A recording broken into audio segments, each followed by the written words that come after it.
Mirë se vini në kanalin ton, mos harroni të bëni subscribe dhe të klikoni si përzdiles për të marrë njoftimet më të reja. Faleminderit! I ndjeni këmbët e nxehta dhe të lodhura, ja çfarë paralajmëron. Djegja e këmbëve. Ndjesia e djegjes në këmbë mundet të jetë e lehtë ose një gjendje e rënduar. Dhimbja nga ndjesia e djegjes në këmbë shpeshherë ndikon në gjumin e natës. Në raste të veçanta, ajo gjithashtu shoqërohet me ndjesinë e shpimit me gjilpër, nga mpirja dhe ndonjëherë nga të dyja këto. Ndjesia e dhimbjes në këmbë mundet të referohet edhe si therrje në këmbë ose parestezia. Shkaqet. Ndonse lodhja ose infeksioni i lëkurës shkaktojnë përkohësisht ndjesinë e djegjes në këmbë, ajo shpeshherë vjen si pasojë e dëmtimit tuaj nervor, neuropati periferike.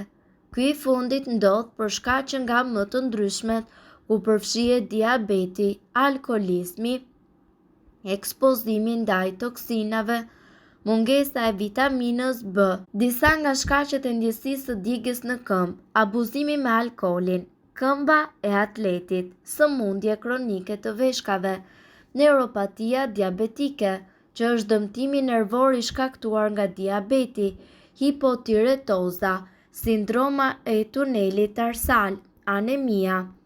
Kur duhet të paraqiteni tek mjeku dhe të kërkoni ndihmë mjekësore. Ndjesia e djegjes në këmbë shfaqet papritur, veçanërisht nëse jeni ekspozuar ndaj ndonjë lloji toksine, keni një plagë të infektuar, sidomos nëse vuani nga diabeti. Lini një vizitë me mjekun nëse vazhdoni të përjetoni dhimbje ndonse keni disa javë që po trajtoheni në kushte shtëpie. Vëreni që simptomat po përkeqësohen dhe bëhen më të dhimbshme. Ndjeni sikur djegja po përhapet në të gjitha këmbët.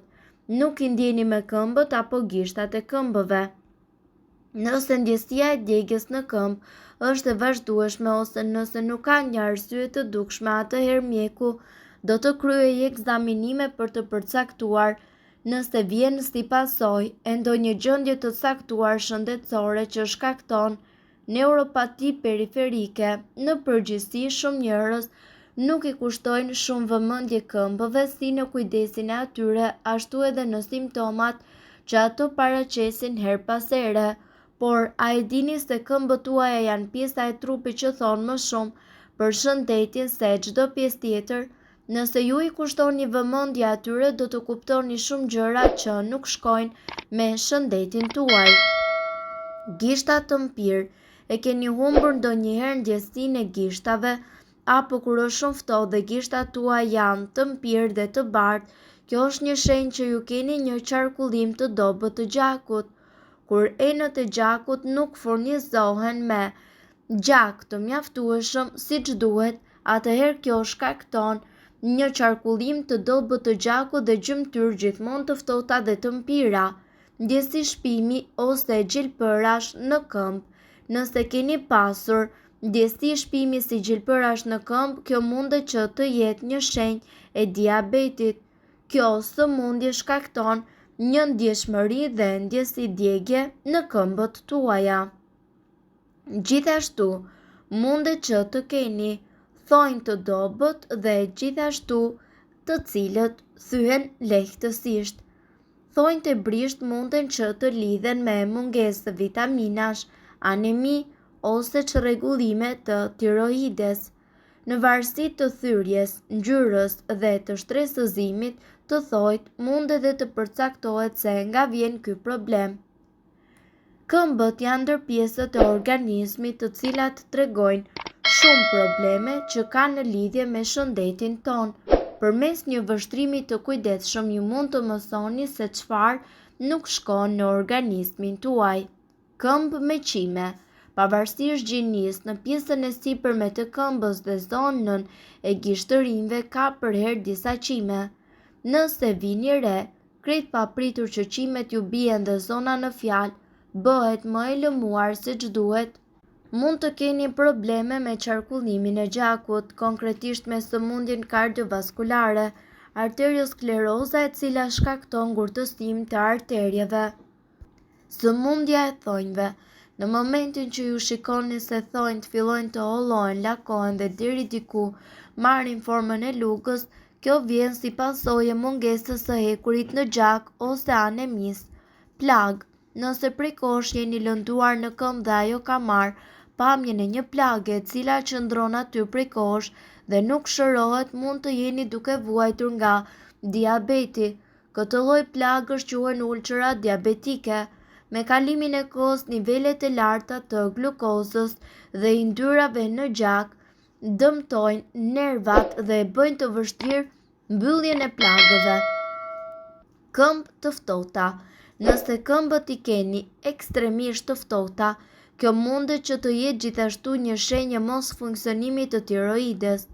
Aktiviteti i ulët i tiroides nga ana tjetër shoqërohet me homocistein të tepruar, një aminoacid i cili është i lidhur me sëmundjet e zemrës dhe qarkullimin e dobët të gjakut. Deformim. Në rast se vini re një deformim të këmbëve, nxitoni për tek mjeku pasi me shumë mundësi bëhet fjalë për artritin reumatoid, në gjendje ku sistemi juaj imunitar gabimisht sulmon indet tuaja, kështu nis erozioni i eshtrave dhe deformimi i tyre, një deformim që nis me këmbët dhe mundet të avancojë në pjesë të tjera të trupit. Shumë prej nesh e kanë provuar të paktën një herë në jetë ndjesinë të pasurit këmbët akull.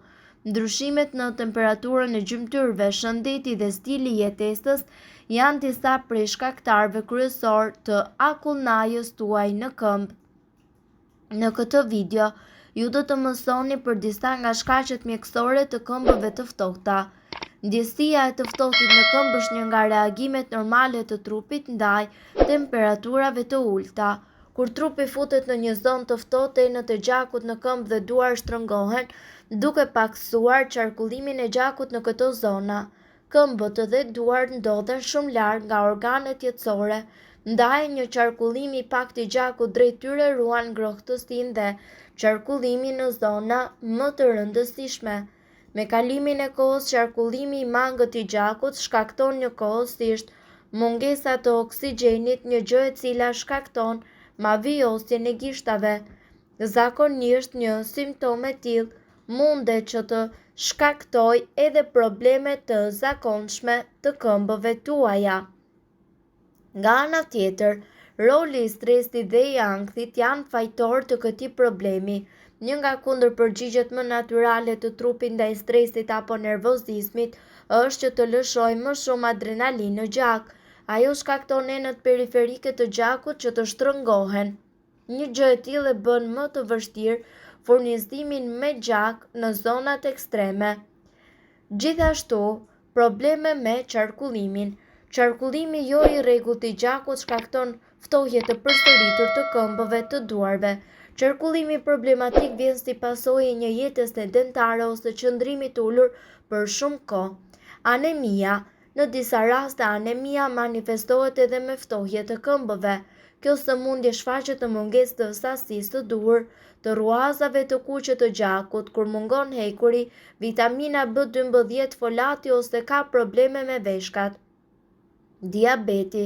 Njerëzit të cilët vuajnë nga diabeti janë të rrezikuar nga problemet me qarkullimin e gjakut dhe ato shkaktojnë ftohje të këmbëve. Mirë po duhet të dini se këto informacione nuk kanë për qëllim të zëvendësojnë ilaçet e përshkruara nga mjeku. Para se të përdorni këto receta të mjekësisë alternative, ne ju sugjerojmë që të këshilloheni më parë me mjekun tuaj. Nëse ndonjë prej përbërësve ju shkakton alergji, e mira është që të mos i përdorni këto receta të mjekësisë alternative. Nëse doni të dëgjoni video tona që ne postojmë çdo ditë, kliko subscribe. Ju ftojmë gjithashtu të bëni like në video tona nëse i keni dëgjuar dhe pëlqyer ato. Faleminderit që e pat videon ton. Shpërndajeni këtë video në profilin tuaj në mënyrë që të informohen edhe shokët tuaj. Faleminderit.